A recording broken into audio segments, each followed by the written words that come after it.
Selamat siang, perkenalkan nama saya Petra Naningan, NIM 20120054. Jadi video kali ini saya akan membahas tentang UTS, yaitu tentang metode SHW, metode WP, dan metode AHP. Oke, pertama-tama kita akan membahas tentang cara penyelesaian dari metode SHW. Masih kita buka soalnya.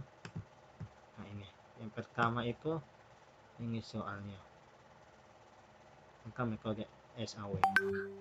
Pak Bogi adalah seorang pengusaha yang sudah memiliki beberapa cabang minimarket. Pak Bogi berencana untuk membuka cabang baru dan mempertimbangkan 3 lokasi yang berpotensi, yakni lokasi A, lokasi B, dan lokasi C. Untuk menentukan lokasi yang terbaik, dia ingin menggunakan metode SHW atau Simple Additive Weighting dengan bantuan GSS, Excel, dan Python. Kriteria yang akan digunakan dalam pengambilan keputusan ini adalah yang K1, jumlah penduduk di sekitar lokasi atau orang. Kriteria kedua, jarak dari lokasi lainnya yang sudah ada kilometer. Kemudian kriteria ketiga, tingkat persaingan dengan minimarket lain, yaitu skalanya dari 1 sampai 10, di mana 1 adalah persaingan rendah dan 10 adalah persaingan tinggi. Kemudian keempat, kemudahan akses lokasi, skala 1 sampai 10, di mana 1 sulit diakses dan 10 mudah diakses. Bobot masing-masing kriteria, W1 0 sampai 40 atau jumlah penduduk, W2 0 sampai 10 jarak dari lokasi lain, W3 0,30 tingkat persaingan, W4 0,20 kemudahan akses. Rata-rata untuk masing-masing lokasi ini katanya lokasi A K1 kriteria pertama 3000, orangnya ekor penduduknya 3000, jaraknya 5 km, persaingannya 6, persaingan dengan minimarket lainnya 6, kemudian akses lokasinya itu 8. Dan lokasi kedua B, jumlah penduduk 1500, jaraknya 10 km, persaingan dengan minimarket lain 3, kemudian akses ke lokasinya 7. Kemudian C, jumlah penduduk 2000, jaraknya 7 km, persaingan dengan minimarket lain 5, kemudian aksesnya ada 8. Oke, langsung saja kita ke Excel. Oke, ini yang pertama kita membuat kriteria yang terlebih dahulu. Ini kriteria seperti ini dari ikut yang tadi. Kemudian kita menentukan kriteria maksimumnya. Dari kriteria pertama maksimumnya itu ada 3000, kriteria kedua jumlah maksimum 10, kriteria ketiga maksimumnya 6, dan kriteria keempat maksimumnya 8. Kemudian kita membuat nilai bobotnya. Kriteria pertama 4 kali, kita lihat visual. Ini jumlah bobotnya. Jumlah bobotnya 0,40 atau 40%, 0,10 atau 10%, 0,30 atau 30%, dan 0,20 atau 20%. Kemudian kita membuat normalisasinya. Yang pertama, kriteria pertama. Untuk menentukan normalisasi dari kriteria pertama pada metode SHW ini, yaitu kita membuat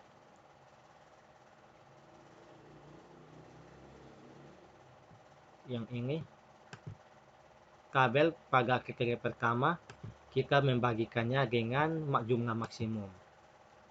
Nanti hasilnya yaitu ini. Kemudian di kriteria pertama baris kedua yang ini kita membagikannya dengan jumlah maksimum yang ini. Kemudian sama yang ketiga, kriteria baris ketiga ini, untuk mendapatkannya normalisasinya kita membagi ini K1 yang jumlah penduduk ini dibagi dengan jumlah maksimum. Begitu juga sama dengan seterusnya. Ini kriteria kedua baris pertama dibagi dengan jumlah maksimum, kriteria kedua baris kedua bagi jumlah maksimum, kriteria kedua baris ketiga bagi jumlah maksimum. Berikutnya juga sama, kriteria ketiga dan kriteria keempat cara pengerjaannya sama. Itu kita membagi tiap baris pada kriteria dengan jumlah maksimum. Kemudian untuk hasil dari ketiga kriteria ini, kenapa di sini 4 tapi ininya 3, kan kita ambil dari jumlah lokasi ini, kan cuma 3. Dari sini kita taruh hasilnya cuma 3 lokasi ini. Oke.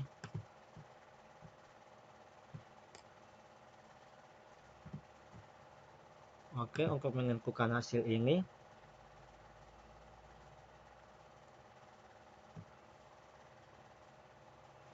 kita kalikan jumlah bobot yang ini. Yang pertama, jumlah bobot ini kita kalikan dengan yang ini. Kemudian kita tambah jumlah nilai bobot baris kedua ditambah dengan kriteria baris pertama. Kemudian cukup kurang kita tambah lagi jumlah bobot pada baris ketiga dikali dengan kriteria ketiga baris pertama. Kemudian ditambah jumlah bobot baris keempat dikalikan dengan kriteria kriteria 4 baris pertama. Begitu juga seterusnya yang kedua ini untuk mendapatkan ini kriteria yang kedua. Jumlah bobot baris pertama kita kalikan dengan kriteria kedua, kriteria pertama baris kedua. Kemudian jumlah bobot baris kedua kita kalikan dengan kriteria kedua baris kedua. Kemudian ditambah nilai bobot baris ketiga dikalikan dengan kriteria ketiga baris kedua. Kemudian ditambah nilai bobot baris keempat dikalikan dengan kriteria keempat baris kedua. Kemudian ketiga juga sama untuk menentukan lokasi ketiga. Caranya yaitu sama, nilai bobot baris pertama kita kalikan dengan kriteria pertama baris ketiga, kemudian tambah nilai bobot baris kedua dikalikan dengan kriteria kedua baris ketiga, dan kita tambah nilai bobot ketiga dikalikan dengan kriteria ketiga baris ketiga, nilai bobot keempat dikalikan dengan kriteria keempat baris ketiga. Maka hasilnya seperti ini. Lokasi pertama hasilnya 0,950, lokasi B 0,65, dan lokasi C 0,787. Jadi lokasi terbaik untuk membangun cabang minimarket adalah lokasi A. Coba kita lihat di Python-nya. Ini kalau kita buatkan lokasinya, kita buat seperti yang ikut tadi. Kemudian kita buatkan lokasi, kita membuat bobot kriterianya seperti ini. Kemudian setelah membuat bobot kriteria, kita membuat data frame dari data, yaitu yang cari F sama dengan PG titik data frame kurang data. Kemudian setelah membuat data frame, kita membuat normalisasinya sama seperti tadi Excel, ingin menggunakan rumusnya seperti ini. Kita menggunakan rumus DF. Setelah membuat normalisasi, kita menghitung nilai SAW-nya. Kita menggunakan rumus data frame-nya, rumus DF seperti ini. Kita bisa lihat.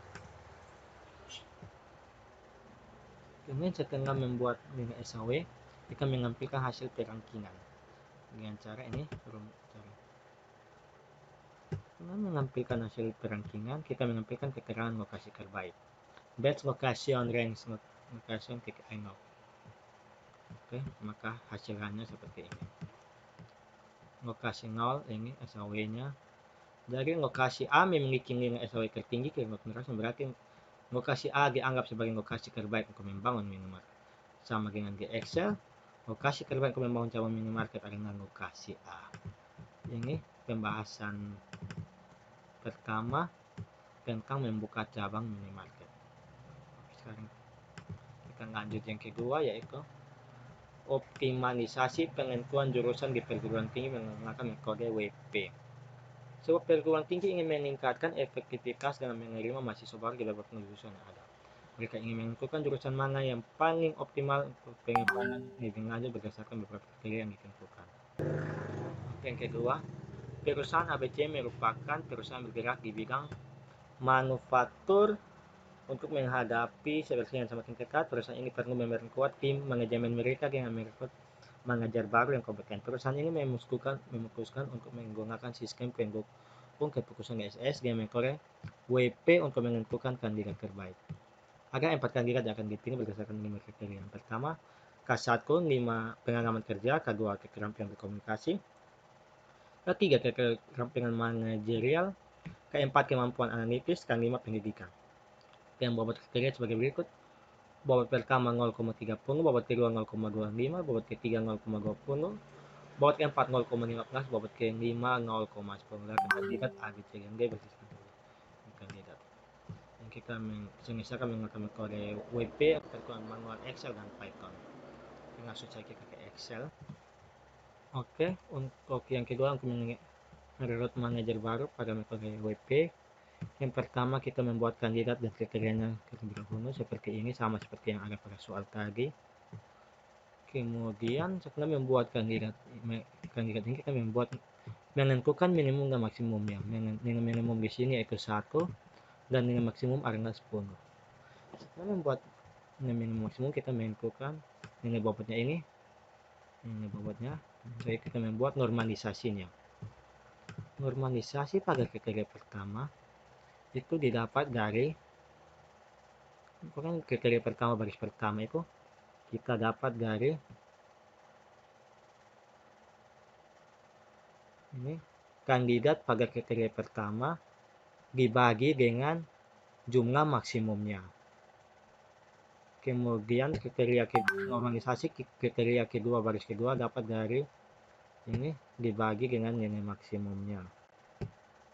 Kemudian baris ketiga sama kriteria baris ketiga dibagi nilai maksimumnya, dan kriteria pertama baris keempat dibagi nilai maksimumnya. Dia punya juga sama, ini dibagi nilai maksimumnya, baris kedua bagi nilai maksimum, ini bagi nilai maksimum, sama seterusnya. Kita bagi tiap kriteria itu dibagi dengan nilai maksimumnya.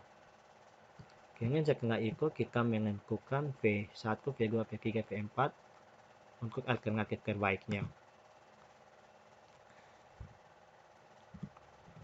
Oke, untuk menentukan alternatif pertama, caranya nilai bobot baris pertama ini, nilai bobot pertama 0,35, kita kalikan dengan kriteria pertama, normalisasi kriteria pertama. Kemudian tambah nilai bobot baris kedua, nilai bobot kedua, kita kalikan dengan kriteria kedua baris pertama. Kemudian ditambah nilai bobot ketiga, dikalikan dengan kriteria ketiga baris pertama. Kemudian nilai bobot keempat, yang ini kita kalikan dengan kriteria keempat baris pertama. Dan tambah nilai bobot kelima dikalikan dengan kriteria kelima baris pertama. Dan untuk alternatif kedua sama, tapi kriterianya itu di kriteria pertama baris kedua, kriteria baris kedua. Kemudian ini caranya yaitu nilai bobot baris pertama kita kalikan dengan kriteria pertama baris kedua, tambah nilai bobot kedua kita kalikan dengan kriteria kedua baris kedua, tambah nilai bobot ketiga kalikan dengan kriteria ketiga baris kedua, tambah nilai bobot keempat kalikan dengan kriteria keempat baris kedua, tambah nilai bobot kelima kalikan dengan kriteria kelima baris kedua. Kemudian alternatif ketiga juga sama, nilai bobot baris pertama kalikan dengan kriteria pertama baris ketiga, tambah nilai bobot kedua kalikan dengan kriteria kedua baris ketiga, tambah nilai bobot ketiga kalikan dengan kriteria ketiga baris ketiga, tambah kriteria nilai bobot 4 kalikan dengan kriteria keempat baris ketiga, tambah nilai bobot kelima kalikan dengan kriteria kelima baris ketiga. Berikut juga sama seperti yang keempat ini, alternatif terbaik. Jadi di sini kita bisa lihat nilai terbesarnya itu berada pada V3 atau alternatif V3. Jadi nilai terbesar adalah V3 sehingga alternatif C terpilih sebagai alternatif terbaik, yaitu 0,95. Untuk kita lihat di Python-nya. Ini Python-nya sama. Pertama kita input data jurusannya bersama kandidat-kandidatnya seperti ini. Setelah itu kita menentukan buat kriteria. Seperti soal kita ikut. Sama seperti tadi, setelah membuat kriteria kita menentukan data frame. Setelah itu kita membuat normalisasi data. Setelah membuat normalisasi data kita menghitung nilai WP-nya. Ini rumus untuk menghitung nilai WP-nya. Setelah menghitung nilai WP, kita menampilkan hasil perhitungan WP dengan menggunakan perintah print. Setelah menampilkan hasil perhitungan WP, kita menampilkan hasil perangkingan. Setelah menampilkan hasil perangkingan, kita menampilkan jurusan terbaik. Sekarang nanti hasilnya seperti ini. Hasil perhitungan WP seperti ini. Hasil perangkingan jurusan WP-nya seperti ini, kita bisa lihat. Jurusan C adalah yang paling optimal dengan nilai WP 0,887. Sama seperti di Excel, nilai terbesar atau alternatif terbaik adalah nilai C. Oke, kemudian kita lanjut yang ketiga. Sebagai kasus optimalisasi pemilihan teknologi informasi LTI untuk sistem pendukung keputusan DSS menggunakan metode AHP manual Python. Sebuah perusahaan retail berencana untuk membuka toko baru dan memiliki 3 lokasi potensial, lokasi X, lokasi Y, dan lokasi Z. Ada 4 kriteria yang akan menjadi pertimbangan, yaitu C1, kriteria pertama aksesibilitas lokasi, C2 mobilitas pengunjung, C3 biaya sewa tempat, C4 potensi persaingan bisnis. Dan kemudian kita jelaskan bagaimana kita akan menggunakan metode AP untuk membantu perusahaan ini dalam mengambil keputusan lokasi toko baru. Kemudian yang kedua, kita bagaimana menentukan bobot dari setiap kriteria tersebut yang menggunakan AP. Pertanyaan pertama, matriks perbandingan berpasangan. Kita diberikan matriks perbandingan berpasangan hipotetik untuk kriteria dari pertanyaan gue sebagai berikut. Ini matriksnya. Kemudian kita melakukan perhitungan untuk menentukan bobot masing-masing kriteria. Kita dapat menggunakan P metode eigenvector. B, kita melakukan pengecekan konsistensi matriks di atas dan berikan penjelasan apakah matriks tersebut konsisten. Kemudian pertanyaan kedua, keputusan dan analisis sensibilitas. Jika perusahaan memberikan bobot tambahan sebesar 10% untuk kriteria C2 dan mengurangkan bobot C1 sebesar 10%, jelaskan bagaimana ini bisa mempengaruhi keputusan yang diambil. B, apa yang dimaksud dengan analisis sensitivitas dalam konteks AHP dan mengapa itu penting. Pertanyaan ketiga, diskusi evaluasi. Jelaskan bagaimana metode AHP dapat diintegrasikan ke dalam DSS untuk membuat proses pengambilan keputusan menjadi lebih sistematis dan terstruktur. Apa kelebihan dan kekurangan menggunakan AHP dalam konteks DSS dan bagaimana kekurangan tersebut bisa diminimalisir. Oke, langsung saja kita ke Excel-nya. Ini. Jadi yang pertama itu kita membuat tabel kriteria. Tabel kriterianya seperti ini. Ada jumlah kriterianya ada 4. Kita membuat tabel kriteria ini untuk menjawab pertanyaan pertama ya.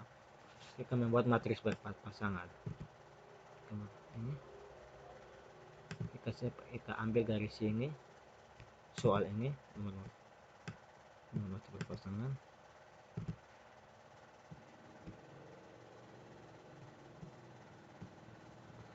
Kita membuat matriks berpasangan, kita jumlahnya ini kita mendapat dari sum dari ini sampai sini, ini sampai sini. Kemudian ini juga sama, kita sum dari sini sampai sini, ini sama. Kemudian setelah membuat matriks berpasangan, kita membuat eigenvektornya. Kita membuat ini. Kriteria C pertama kita dapat dari yang ini. Dari matriks berpasangan pada baris pertama, kriteria baris pertama itu kita bagi dengan jumlah. Ini juga sama, ini sama, ini C2 ini bagi dengan C1, kriteria pertama baris kedua bagi dengan jumlah. Ini sama, kriteria pertama baris ketiga bagi dengan jumlah untuk mendapatkan C ini. Kriteria keempat kita bagi dengan jumlah, berikut juga sampai eigenvektor normalisasi pada C4. Tiap baris kriteria itu kita bagikan dengan jumlahnya. Ini untuk jumlahnya itu kita dapat dari ini sum dari sini sampai sini kita jumlahkan dari C1 sampai C4 ini. Ini juga sama untuk jumlah baris kedua dari sini sampai sini kita jumlahkan. Dan untuk mendapatkan kita menentukan prioritasnya. Untuk menentukan prioritas caranya yaitu jumlah yang eigenvektor ini kita bagi dengan jumlah kriteria. Dari jumlah ini eigenvektor ini kita bagi dengan jumlah kriterianya 4. Ini sama, jumlah yang ini kita bagi dengan jumlah kriteria. Berikutnya seterusnya, tiap baris pada jumlah itu, tiap baris pada jumlah eigenvektor kita bagi dengan jumlah kriteria. Dan setelah sudah membuat eigenvektor ini, kita membuat penjumlahan matriks setiap tabel. Untuk kriteria pertama caranya yaitu yang ini, matriks berpasangan yang baris pertama ini kita kalikan dengan ini prioritas bagi eigenvektor baris pertama.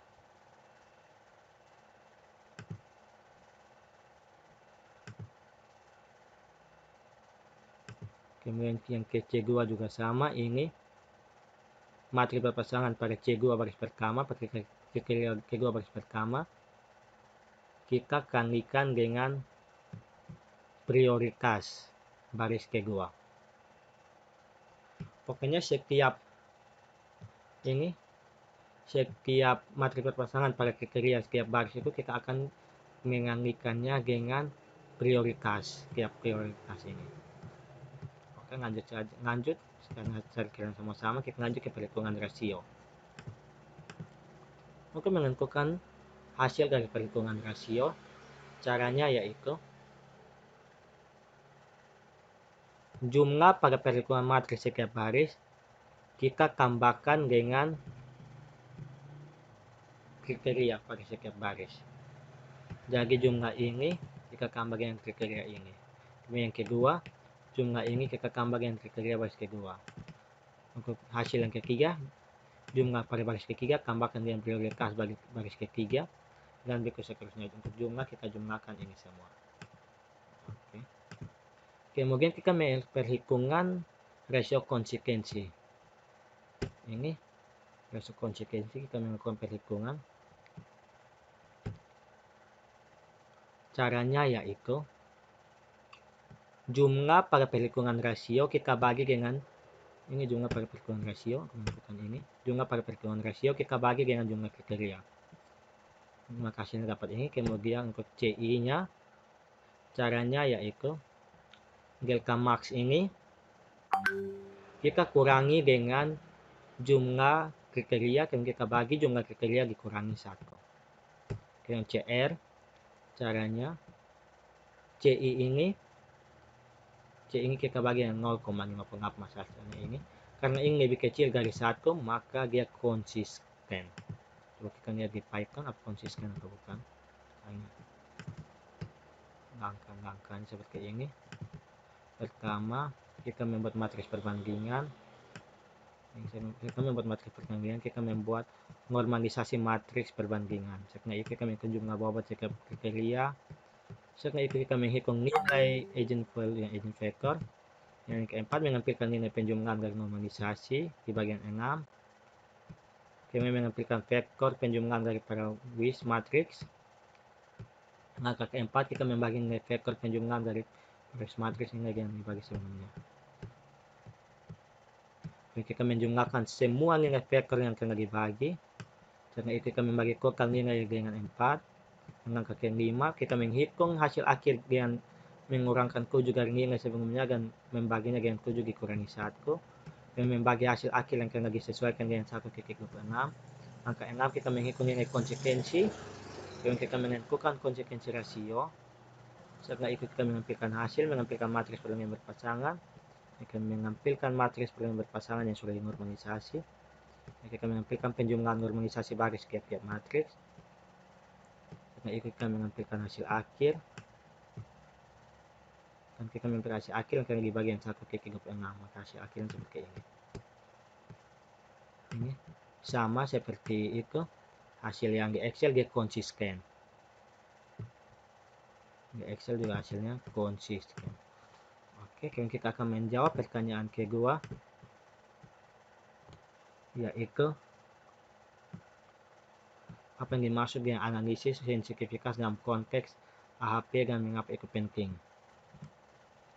Oke, kenapa analisis sensitivitas dalam konteks AHP dan mengapa itu penting. Jadi, analisis sensitivitas dalam konteks AHP adalah sebuah metode yang digunakan untuk mengevaluasi sejauh mana hasil perankingan atau keputusan yang didapatkan dari AHP dapat dipengaruhi oleh perubahan dalam preferensi atau bobot yang diberikan kepada kriteria dan alternatif dalam hierarki.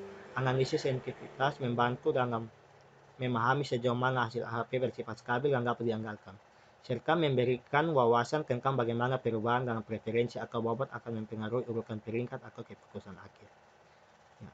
Kemudian, mengapa AHP itu penting? Jadi pentingnya analisis sensitivitas dalam AHP dapat yaitu yang pertama mengukur ketidakpastian. Jadi analisis sensitivitas dapat membantu dalam mengukur ketidakpastian dalam hasil AHP. Hal ini penting karena preferensi dan bobot yang diberikan oleh pemilihan dapat bersifat subjektif dan analisis sensivitas membantu mengungkapkan sejauh mana preferensi ini dapat berubah tanpa mengubah hasil yang signifikan. Kemudian yang kedua, evaluasi konsekuensi. AHP mengharuskan konsekuensi dengan perbandingan berpasangan antara kriteria dan alternatif. Analisis sensivitas dapat membantu dalam mengidentifikasi sejauh mana konsekuensi terpenuhi jika preferensi atau bobot berubah secara signifikan. Maka konsekuensi AHP dapat terganggu. Kemudian yang ketiga, mendukung pengambilan keputusan.